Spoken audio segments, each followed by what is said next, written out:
call the meeting to order this evening, June the 6th, at 7:03 p.m.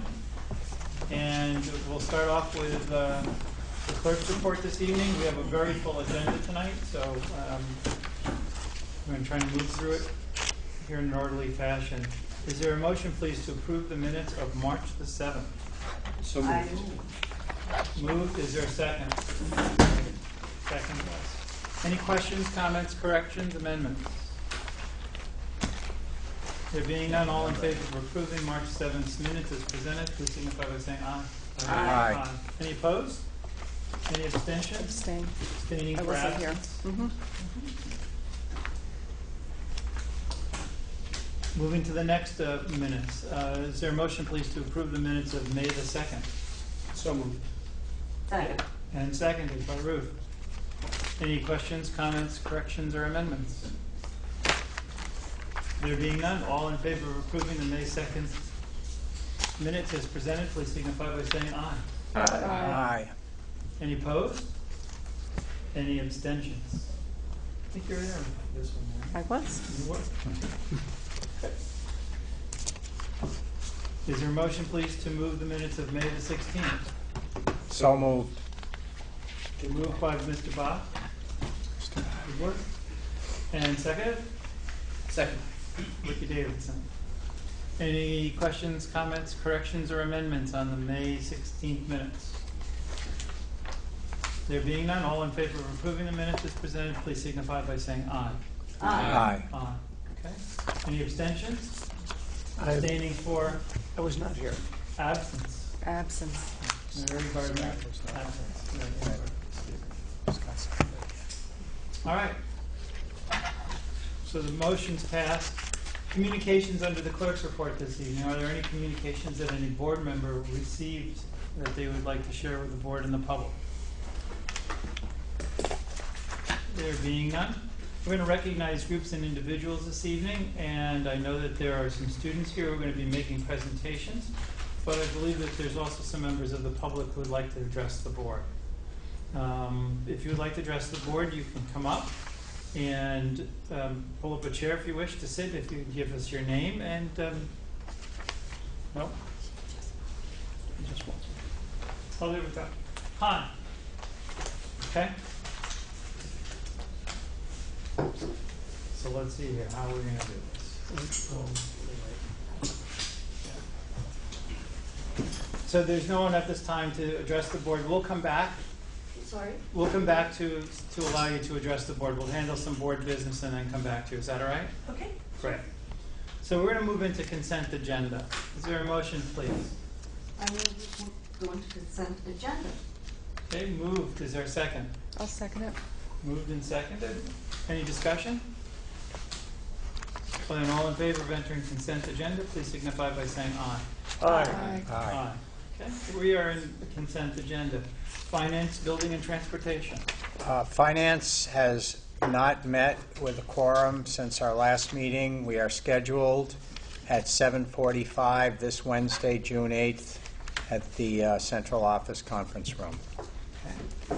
So there are no warrants for tonight. No, there'll be some items that we're going to handle in open session. We have some leases to approve, a lease to approve, and I think that's it, right? Audit. Audit. Oh, the audit as well. We're going to choose our auditors based on advice and recommendation from the finance manager. So we'll come back to that. And so we'll move into next to planning and policy. Planning and policy met today. We reviewed 5 old policies and 5 new ones, which we are ready to discuss at the appropriate times in this meeting. Great. So we'll handle that later on at the bottom of the agenda. Good. So next on the list is Tcc, Teacher Curriculum Committee. We met earlier this evening. We went over 1% funding. We had a lot of them to go over. And we really looked hard at those 1% funds and approved what needed to be approved based on recommendations from administration. Okay. Is there anything that you wish to share about the dollar amount of those? I don't have it in front of me, but We left some money so that some people can come back with some other things in the fall. We didn't spend everything that we had available to us, but we did. We made a big dent in it, let's just say that. Okay. Good. All right. Then the BAMS committee. BAMS committee met this morning at 7:30. So you want to bring donuts? No, but the administration did bring coffee and muffins. We had coffee and muffins, so we missed a good meeting. Should have been. As soon as I get off, the coffee and muffin show up. That's right. Saved one for you, Dave. They were very good. We covered a lot of things this morning. We talked about 1% funding, also with some of those in for the middle school. We also went over some social studies candidates that Ingrid's going to bring forward in a little later on. And we talked about the corrective action plan for the Department of Education, and the BAMS committee is recommending that the school board chair signs this as written. And I'll pass that to you now, David. It just needs, the white copy just needs to go back to Okay. Ingrid. So is the BAMS committee unanimous in this?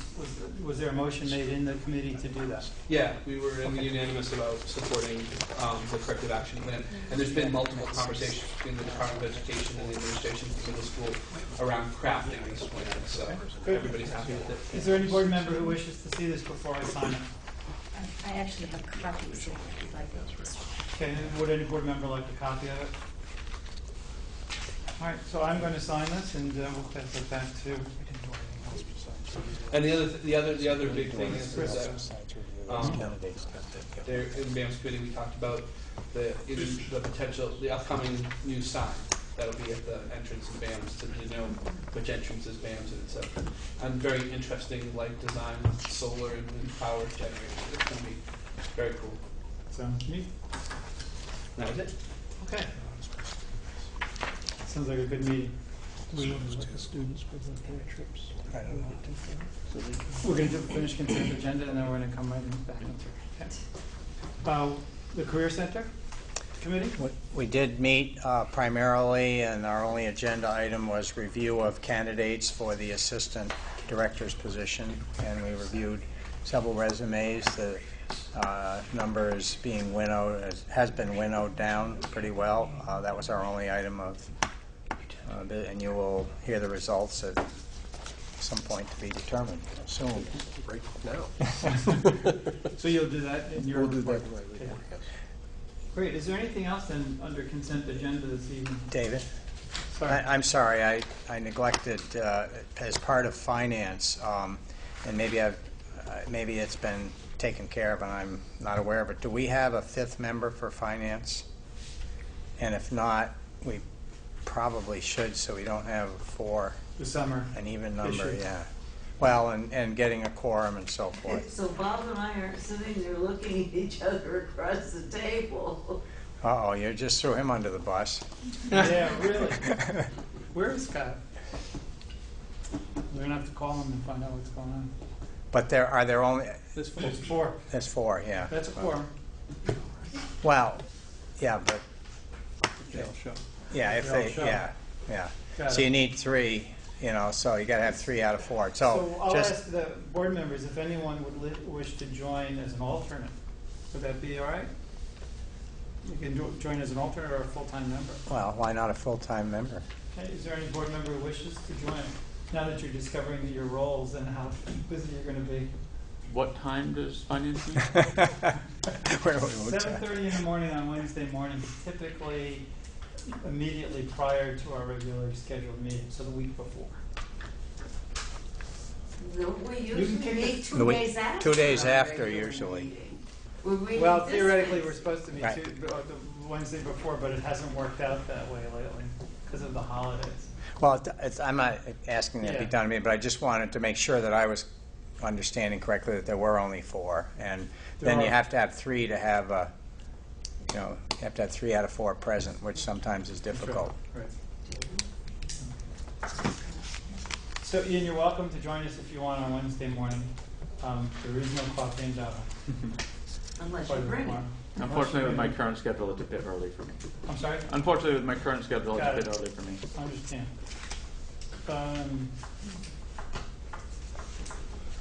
Why don't I take responsibility for calling Scott and see what's going on? Okay? I'll do that tomorrow. Thank you. Sure. Is there anything else then under consent agenda this evening? Then all in favor of approving consent agenda as presented, please signify by saying aye. Aye. Any opposed? Any abstentions? There being none, what we'll do now is we're going to do recognition of groups and individuals.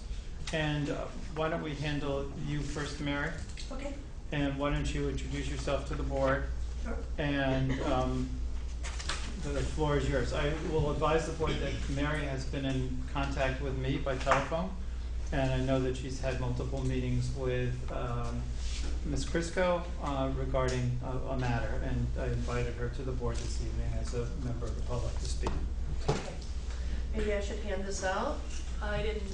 Why don't you tell us your full name, and Okay. My name is Mary Grove. I live in town. Excuse me, what's the last name? Grove. Like G-R-V-E? like a grove of trees. Yeah. Okay, thank you. My son attends Brattleboro Area Middle School. He's an 8th grader, about to graduate from BAMS. And my issue is the makeup of the Purple Day and White Day band, but more specifically, how students are selected for the Purple Day and White Day band. That I don't believe the present policy is appropriate for middle school. And I don't think that it is honest. So both of those are my concerns. And I have an email. The scenario, or the sequence of events, I should say, were that after the March concert, I contacted Ingrid to say that I was kind of distraught about the difference between the Purple Day and the White Day band. And that concert, I mean, it was very noticeable in that concert. In other concerts, it's not as noticeable, but I took piano for 10 years, sang in many choirs, so my ears are attuned in a way that many people aren't, I think. And I stated my concerns about their present policy, and she called a meeting with Steve Rice, Tom, and Ingrid and myself. We did not reach any kind of agreement. My concerns were heard, they were addressed, and I do not agree with the present policy, and they do not agree with me. So that is why I am here. And I wrote a letter in response to our meeting, and that is what you asked for, something written, David. Yes. So it felt like this would be appropriate, so you can see sort of the matter and how I handled it. And then Ingrid and I met one more time, and she had a response, an email from Steve Rice that she read to me. And at that point, I still did not agree with their present policy. So. okay, so what you don't agree with it? I'm not sure what you're looking for the board Right, to do. and this is where it would be appropriate for me to hand this out and for you to follow along. I think I've stated it well in this response, this email response. I will not read the whole thing, but I will pick out the parts about the policy. Is that good? That's fine. Okay. So I only have enough for one every 2 people. Maybe you can give us a little bit of a description so that we have it recorded.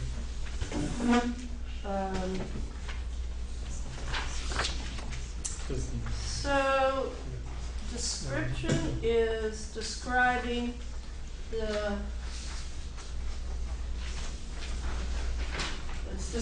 meeting that we had. The first part, I think the first paragraph is not policy related, it's just summarizing what happened at the meeting, as well as, and so I don't feel like that's relevant. But if you go down to the second paragraph, I was talking about my son's experience. So here it becomes personal here because my son is an 8th grader and was not allowed to be in the White Day Band. And that, you know, he was in Purple Day Band for 7th grade and 8th grade. So he was not allowed to be in the Purple Day Band. So on the second, if you go to the second line at the very end, it says, the issue is not Marco's experience, the issue is the makeup of the Purple Day and White Day bands. Not being upfront with parents and students results in 8th graders and their parents wondering why they are not in the White Day Band. It is clear that the White Day Band is playing more difficult, complex music. More difficult music is inherently more interesting. That was my point. I don't think it was a poor choice on my part to bring up the example of high school band versus middle school band. As I stated in the meeting, students who are in both bands, and many students are in both bands, 7th and 8th graders, but mostly 8th graders in both bands, state quite emphatically that overall the White Day Band is more challenging and interesting than Purple Day Band. And then this is really important because I think Tom worked very hard to make all pieces interesting musically. And I find no fault with that. I think he does work hard at that, and I appreciate that greatly. But what I'm saying is, I'm not saying that students don't enjoy being in both bands, because I think they do, and I'm not saying that the music of the Purple Day Band is dreadfully boring, because it is not. I'd like to state again how much I appreciate the diversity of music. In my mind, interesting and challenging is not synonymous with beautiful or fun. Okay, so then down to the bottom paragraph. I believe passionately that what is best educationally for middle school students is for there to be a 7th grade band and an 8th grade band. Any advanced band should clearly be labeled advanced to parents and students, and therefore require a tryout. A tryout makes it very clear to all students why they are not in the white band. A tryout also gives each student their chance with equal criteria, because then the decision is based on something fair and objective. It would be great to give the students the music in the fall for spring tryouts. There you go. So presently, it is a subjective decision of not only Tom, it is also Jim Curdy, I believe, weighs in on this, but I might be wrong about that. I'm assuming that he has some say in which students might go from 6th grade into the White Day Band, which is the more advanced band. Because there were a few 7th graders in the White Day Band, and I'm assuming that comes from Jim Curdy. And then there are students, predominantly Purple Day Band is 7th grade, with some 8th graders, and vice versa. So that's the issue. It is not stated to the students that there is an advanced band. Okay. Thank you. Thank you, Mary. Ms. Crisco, do you wish to comment? Yeah, I appreciate that Ms. Grove, Mary, has been very focused on this issue and passionate about her belief. As we've shared, we disagree, on the structure and policy that we've had in place. I will say in 8 years of middle school instrumental music, I believe we've had 3 models in place, and the current model has been in place for 4 years now. Mr. Nishaka has been with us 3 years, and so he inherited a model that Mr. Rice and I together crafted. Mr. Nishaka has done an amazing job with what we have in place, and in just a moment I do want to turn it over to him. He will speak about the selection criteria that results in the distribution. It's not nearly as purple and white, black and white, as it might suggest. We have students who play, who cross over from one band to the next. we are clearly trying to put together pieces of a very large instructional puzzle for kids and address the myriad of needs. And we found 4 years ago that this model best serves our students, our programming. And I, at this point, would like to ask Tom to speak. He and I have some talking points here that he's going to use as a guide. He's not going to read all of this to you, but it will allow you, as with Mary, to follow along. And he'll pick up on some of these to help give a perspective on why we do it the way we do. Teachers? Hi, I'm Tom Nishatka. I'm the instrumental music teacher at Brattleboro Area Middle School. And Mary, thank you very much for bringing your concern to us and letting us know what your request for policy changes. We do have 2 concert bands at bands. One of them is a Purple Day concert band, and one of them is a White Day concert band. The Purple Day band is what I call an at-grade level ensemble. And what I mean by that is the music that's selected for the Purple Day band to perform is music that is of a difficulty level that is prescribed by our local GLEs. It's music that's considered a grade 2 on a scale from 1 to 6, which is prescribed by our local GLEs, our state Vermont music education frameworks, and our national frameworks.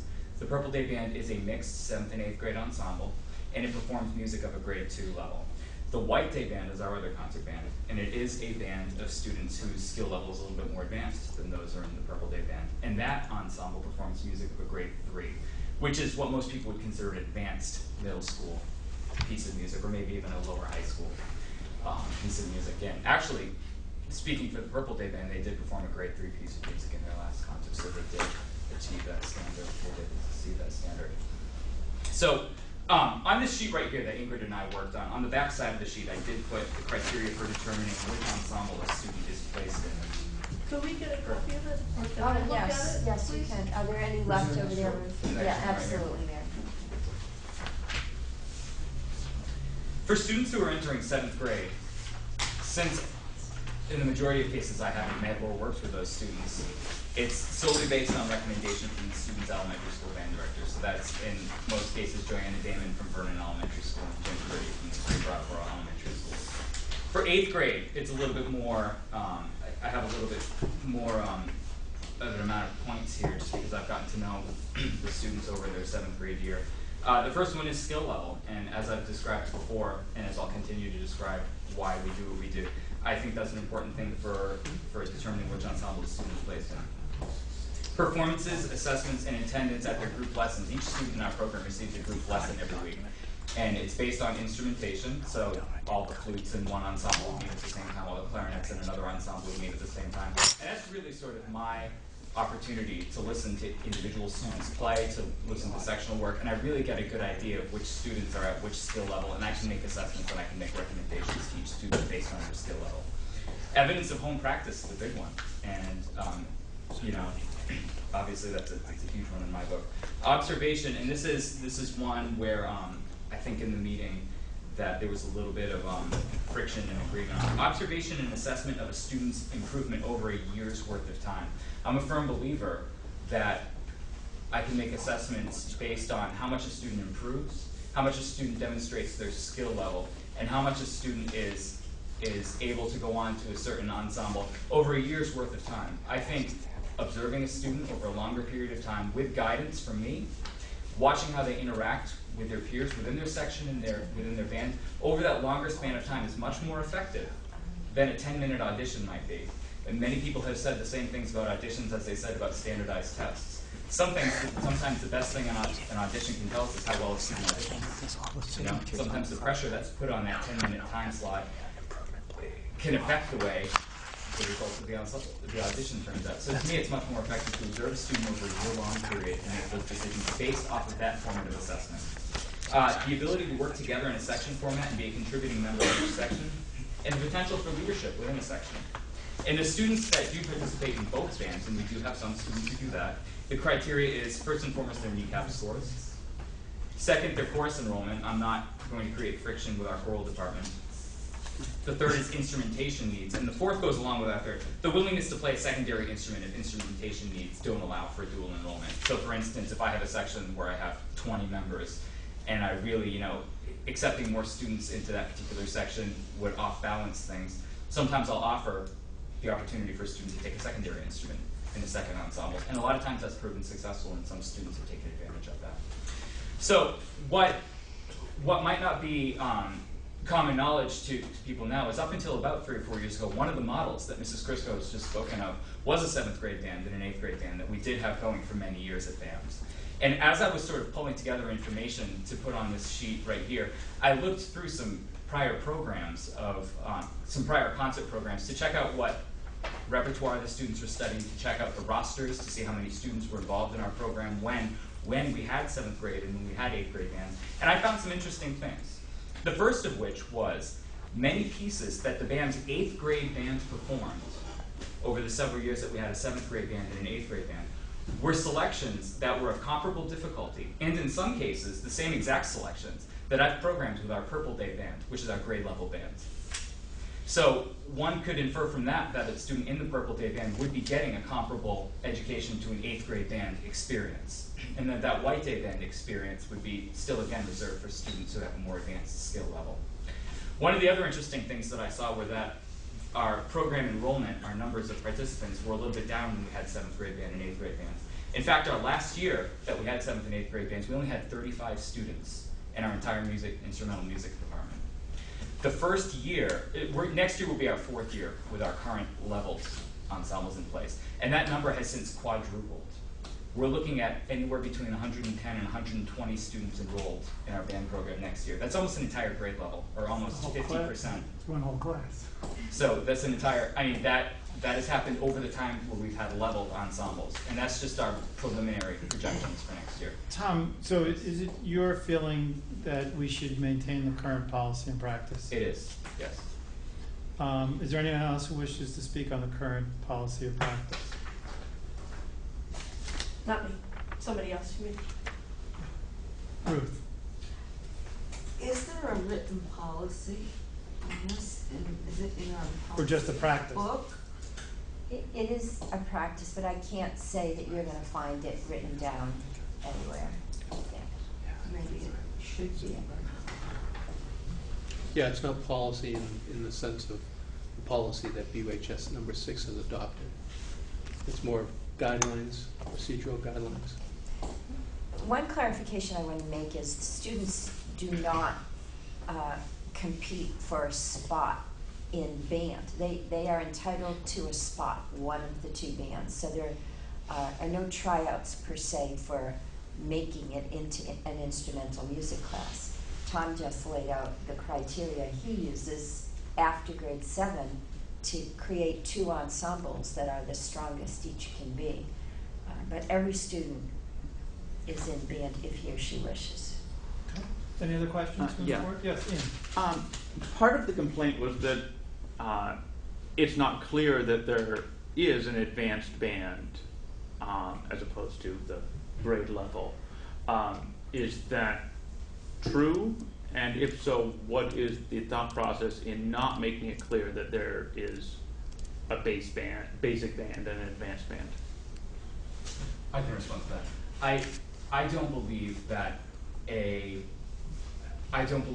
would be the best decision in morale of the students, in the best interest of the students' desire to continue with the program, if I were to walk up to the Purple Day band and say, you are the band that's not playing as well as the other band.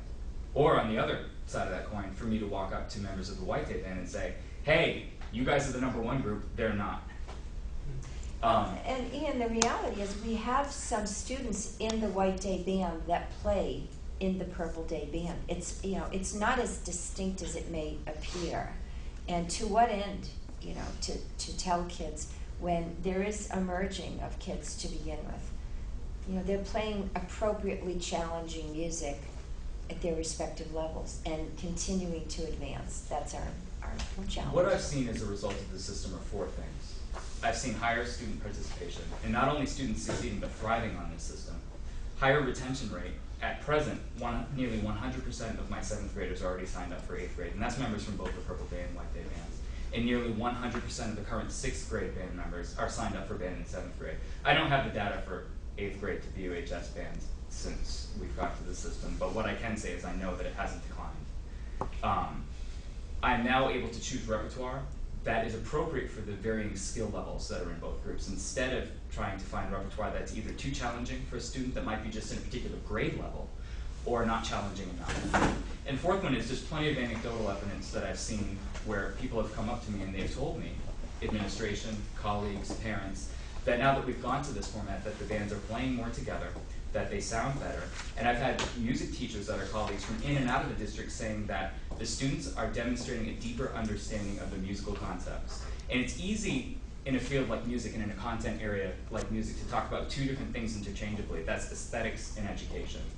And when the chips fall, I'm an educator. I'm more interested that the students understand the deeper musical concepts than I am about going after an aesthetic effect with the repertoire that I choose. And I believe, as the person qualified to make that decision, that I've chosen repertoire appropriately and that we have this, and that this evidence is pretty compelling, that it is successful and it's made the students thrive. Okay, thank you, Tom. Is there a board member who wishes to make a motion, any motion with regard to this matter? Can you, I can't respond. You will be given a chance in a moment. Okay, thank you. Is there a board member who wishes to make any motion with regard to this matter? Can I ask a point of inquiry? It's been a while.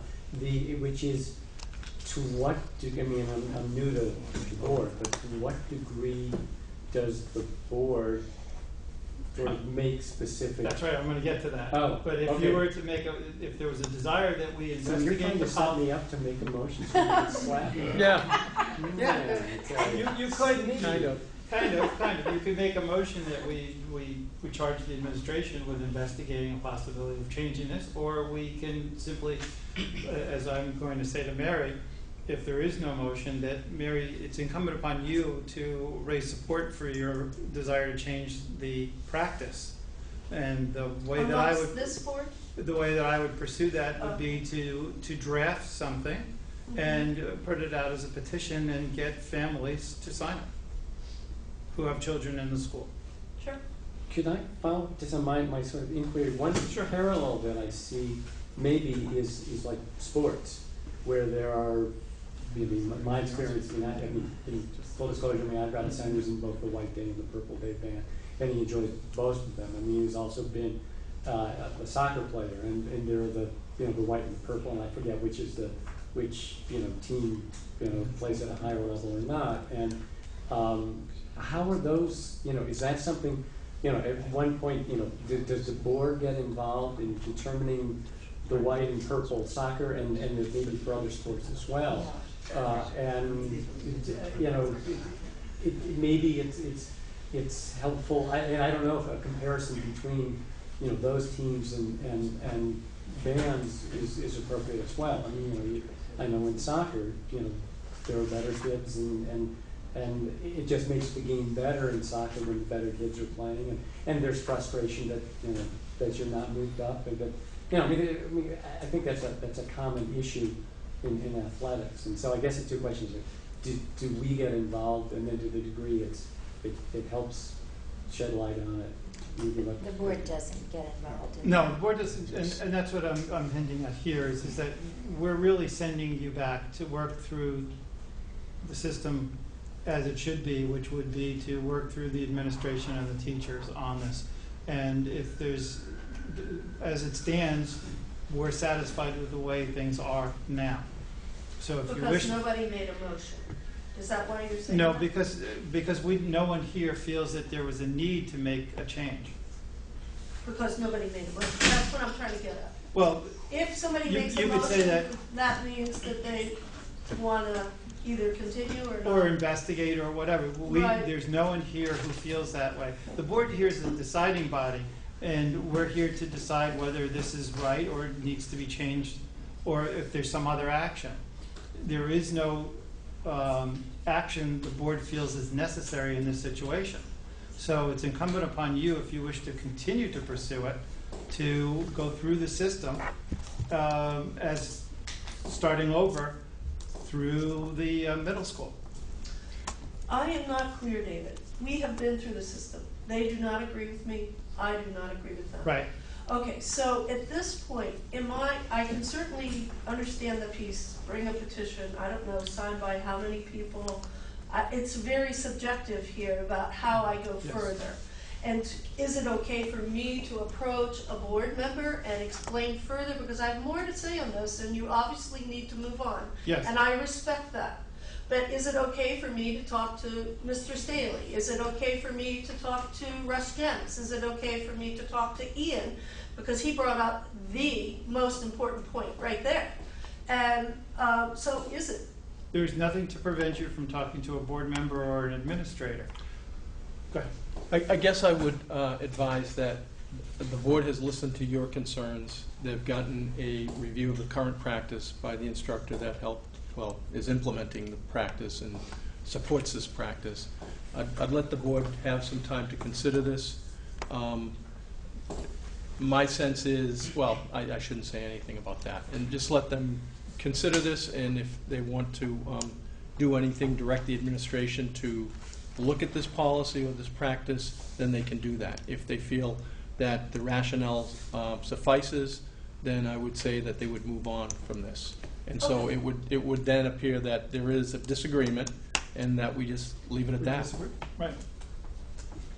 Yeah, Mary, I mean, if I can just say one more thing, and then I'll try to be quiet, I mean, I understand, I mean, and I'm thinking more of again, to athletics, of, gee, why is there this traffic, why is this schedule intramural, that sort of thing, and you sort of discuss, and there's a scarcity of resources, there's a different philosophy in terms of growth and what's good for the students and those sorts of things, and, you know, it'd be surprising if everybody agreed on anything, I mean, and it's, you know, different issues come up, and there's always some sort of disagreements, and you know, and sometimes I understand what you're saying, but there is a middle school philosophy of which BAMS is a part of New England League of Middle Schools. And New England League of Middle Schools is not a believer in academic subjects being leveled. And this is leveling. And there's a very specific, unless you're familiar with middle school philosophy, that is the issue. But So Mary, I understand my time's up. So.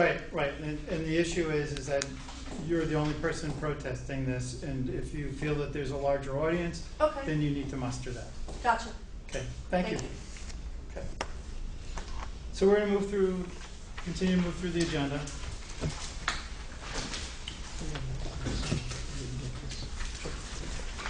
And we're going to recognize the groups and individuals. I understand there's 2 groups here this evening. So for the sake of time, how much time do you think? 5 minutes? Oh, I was thinking it was 10 minutes. You want 10 minutes? 10 minutes? You can have 10 minutes. 10 minutes each or whatever. Go ahead. My name is Karen Sebastian, and I teach German at the high school and the middle school, and we took a trip we have an exchange with Leipzig, Germany. We just came back in April from a 2-week homestay, and I'd like to introduce Jay Vinci. He's a person who went on the trip. He's a junior German student in the Intermediate 2 level, and he's going to talk about it. So, We don't get any pictures? in the interest of time.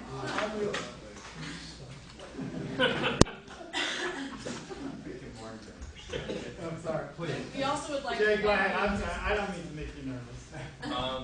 Could I just get the spelling of your last name? V-I-N-C-I. Thank you. And Jay, what level are you? Intermediate. No. What grade? Oh, level? grade? Junior. 11. Yeah. I've been in Germany. It was a great experience. I think it's immersing yourself in the culture is a great way to enhance your understanding of the language and your grasp of the language. So where did you go? What did you see? Well, we went to Leipzig, and we went to school there, and we stayed with homestay families. We went to Dresden, Wittenberg, to the BMW factory. That was pretty cool.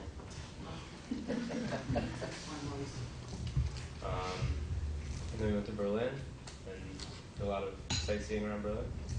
So you take any high-speed trains? Yes. Those are awesome, aren't they? Did you stay with a host family or? Okay. So did they speak English or did you speak just German? They spoke English. Most students at the school spoke English, and we spoke quite a bit of German too. Do they still have the old system of education with the gymnasium? Yes. So maybe explain that a little bit if you can. Because I forget how it works. Describe the school you went to, what it was like. The school we went to, I would say, was a lot similar to this school. Except it was the middle, like, was it from first grade? Up until, Fifth grade. Fifth grade up until 12th was all in the same building, a lot similar to this. Except there was more, different grade levels were more, like, intermingled. There were two, like, separate schools. The various classes were all in the same, under the same room. Jay, how many students were on the trip? 8. Yeah, 2 teachers. Are there daily lessons taught in English or German? German. Oh. Is English a required subject there? I believe so. Yes. Jay, what would you say the biggest difference in your homestay family was? What was your biggest culture shock moment with your family? I don't know. Was the food similar to ours? Some of it. There's some different stuff. Very good though. I don't think we went through culture shock, so we adapted so well that I don't think that was a factor. I think it was pretty seamless. Were you able to keep up in the German in the classes? Yeah. A lot of the times the teachers would like realize they talk a lot faster. Right. They would realize that we weren't really getting it, and they would explain it in English a little bit. Yeah. That's great. How many students were in a typical German classroom? It's 15 to 20. When we were in China, there were 60 students in the class. Yeah. What was the highlight for you? What you said? What was the highlight for you? Highlight? Probably the BMW factory. What was it? Did you get to test drive it all and put it in order? Asked about it, but they wouldn't let me. At least you asked. There's a plant down in South Carolina now. Any new models coming out?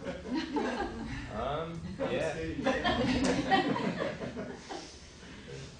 Yeah, I am 5. That's wonderful.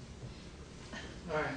Thank you, Jack. We'd like to thank the board for your support. I mean, the support has been ongoing all these years, but we really are very appreciative of that. So. Let the minutes reflect we want the pictures. Yeah. Thank you. Thanks, Jack. I'm Maggie Cassidy. I teach French here, and along with Judy Abascal, I was a co-leader of the BUHS Swiss Exchange. We went in April also, and actually saved money by sharing a bus to Logan with the German crew. We went with 15. We had 16 in the group, but one student was ill at the last minute and couldn't go with us. So there were 15 of us. We spent most of our time in Geneva, near Geneva, in partnership with our collège, and the students had homestays during that time. And then at the end, we spent 2 very short days, intense days in Paris. What I'd like to let you know is that this year our visits were really geared toward young adults. Our students' visits were in French. They were visits that were geared toward young adult visitors. So we went to the Museum of the International Committee of the Red Cross, and the guide gave us our tour in French. We went to a chocolate factory and saw from hundreds of kilos of cocoa beans through the finished product, what the process of producing high-quality chocolate was like, and that tour was in French. We all got hard hats and went to the incinerator to see how the Canton of Geneva gets rid of its waste. And that produces almost nothing but but water vapor, and that tour was also in French. And Jose Silva was allowed to push the button that started the jet d'eau at exactly 9 o'clock in the morning. Not 1 second later, because they start calling if it's 1 second later. So, Kayla Bernier-Sontag and Sam Grubinger, who are both juniors and both in the advanced French class, have kindly agreed to come and talk to you. And in the interest of time, we didn't bring any audiovisual like the German group. I asked them to think about, before they came, how they used their language and what they learned in general from the experience. So, Kayla and Sam. Yeah. Would you like to start? Sure. First of all, thank you for helping this happen. It was a really wonderful experience, and very educational. I felt like linguistically, it was helpful in a way that classroom education couldn't be, and there were some things that I definitely couldn't get in a French classroom, and it was really helpful just to be immersed in the language. And it was that trip was kind of the first time that I stopped translating. So personally, it was really helpful just to wake up in the morning and there's French all around you from the time you get up, and it was definitely a new experience to kind of walk in the kitchen and hear French radio and understand it without really thinking about it. And I don't know, personally I kind of had this idea before I went that French is spoken in movies and in classrooms, and it was weird at first to hear people using what I had learned in school to communicate, and hearing arguments in French and all different types of conversation, but using grammar and structures and vocabulary that I had sometimes found challenging in school. I'm Kayla Bernier-Sontag. I also had an amazing experience and agreed with everything that Sam said. My experience, I hosted an exchange student who wasn't able to host me when I got to Switzerland. So I got off the plane terrified. I had been abroad before 4 times, flown to Israel solo, but for some reason it was the scariest thing not to know my Swiss family. But as soon as I entered the house, there was a little 7-year-old girl hugging my knees and kisses on the cheeks, and I cannot say how warm and welcoming it was. My host experience, my parents were immigrants from Italy to Switzerland. French was their second language, and they worked in Italian and French. So no English in my household at all, none. So some students, one girl maybe had an English teacher as a father so they could help each other, but for the first couple of days I just kind of had to sit a little bit quietly at the dinner table acclimating myself, because English was truly not an option for me, but I don't think it really was for anyone else either. It was, I had hosted exchange students before, and so I had been the one as English as a first language and had people kind of grappling with the nuances of our language, and I had experienced that, and I was all of a sudden in that position, grappling with the nuances of French, and oh, that really has that connotation, really? I had never heard that before. So that was extremely enlightening for me, and this experience built my confidence a million times over. By the last day, I was able to sit for our last farewell dinner, completely surrounded by Swiss kids, no Americans around me, which again, I didn't speak quite as quickly as them. I couldn't keep up in the conversation as well, but I was there, and there wasn't my American pal sitting next to me. It was completely surrounded, and I felt so proud of myself. And the last thing was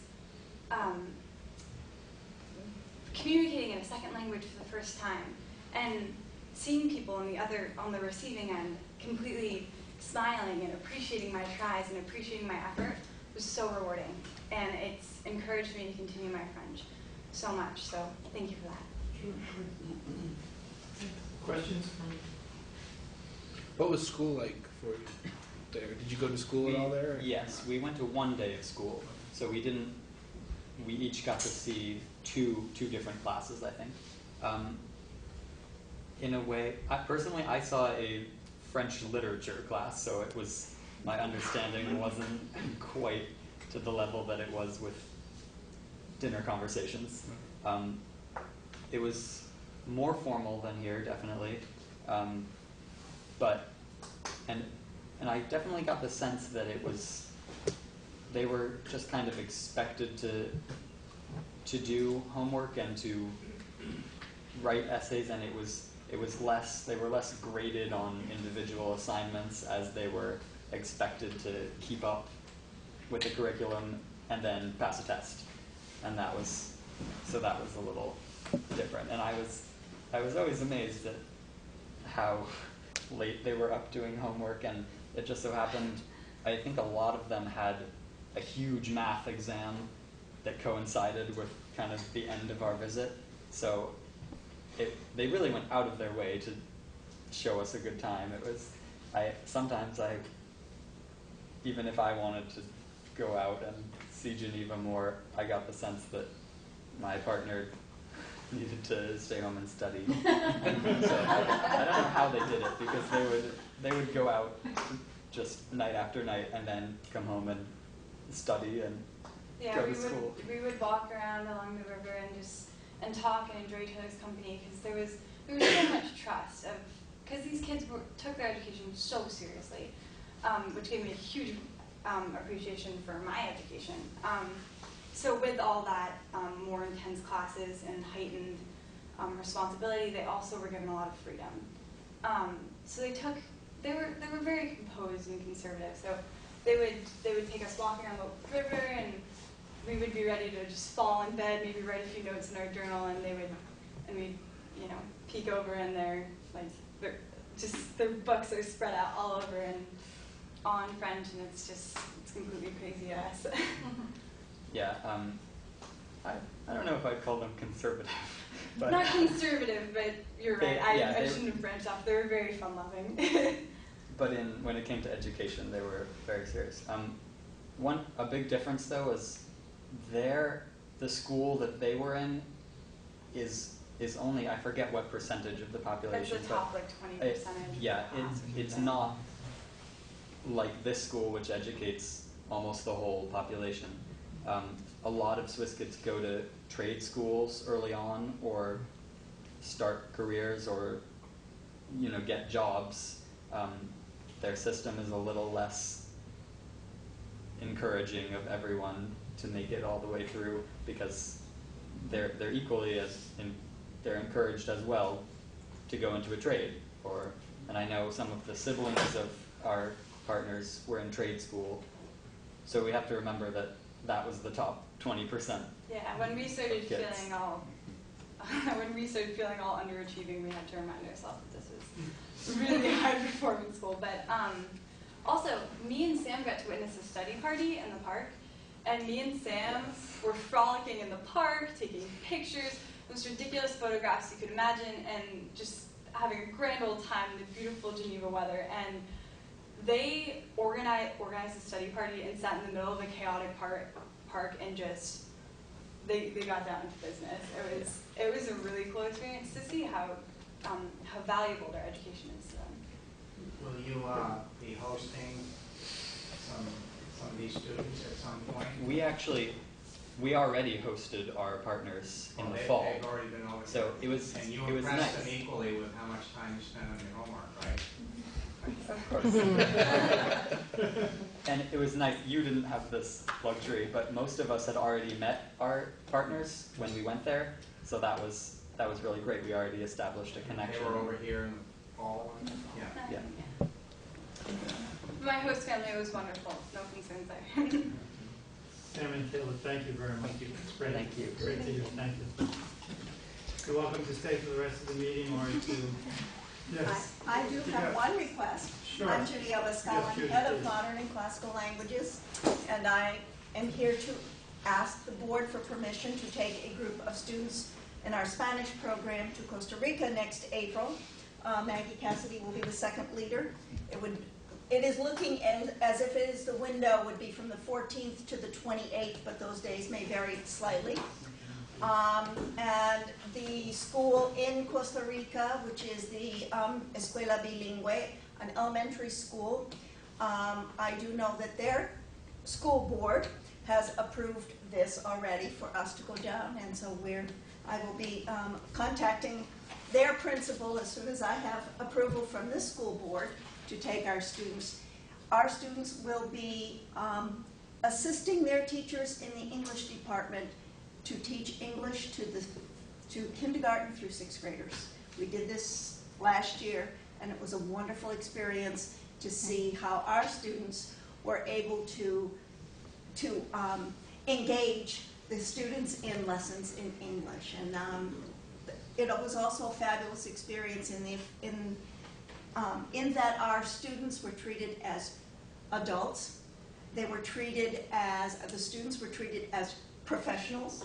We had a corner of their teacher's room, and our students would go there every morning, and we would assist them to finish putting the finishing touches on their lesson plans that they delivered to the little kids. And during recess, the boys all played soccer. So, yeah, it was a wonderful experience, and I would ask if we could do that again next year. So how long would that be? I would need a substitute for 2 teachers for 1 week. The second week it coincides with the spring vacation week in April. So although we would be there for 2 weeks, the students would only miss 1 week of school. And the insurance rider. Right, and insurance rider, normal. How many students would you expect to go? We don't know yet. I'm hoping around 8 to 10, maybe as many as 12. And these would be intermediate level? These would be our intermediate and advanced students of Spanish. It's not on the agenda, but we can certainly handle it. Is there anyone who wants to make a motion with regard to this? So, I'll make the motion that we approve the Spanish trip to Costa Rica next April and approve 2 substitutes for 1 week and extend the insurance rider to cover their 2-week trip to Costa Rica. Right, and the trip to be funded by students. And the trip to be funded by the students. I will second this. Seconded by Ruth. Maddie, you want to vote?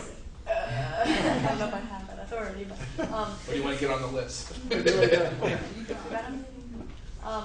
this trip the same time as the Belize trip? It may be. The Belize trip originally was scheduled for February, and I heard on the news that they have changed it to April. Okay. So maybe we would be receiving less students into that group? We'll have to wait and see. Belize is English speaking, so there's not a conflict. Belize is English speaking, and the focus is a science program. This is clearly a homestay experience and a community service experience for our kids. So it is a very different focus. I've already spoken with Mr. Keel, who has agreed to give our students community service for doing this. And I think the Belize trip has a lot of younger kids on it. It's not limited to juniors and seniors. So some of that is younger students. Any other questions from any board members?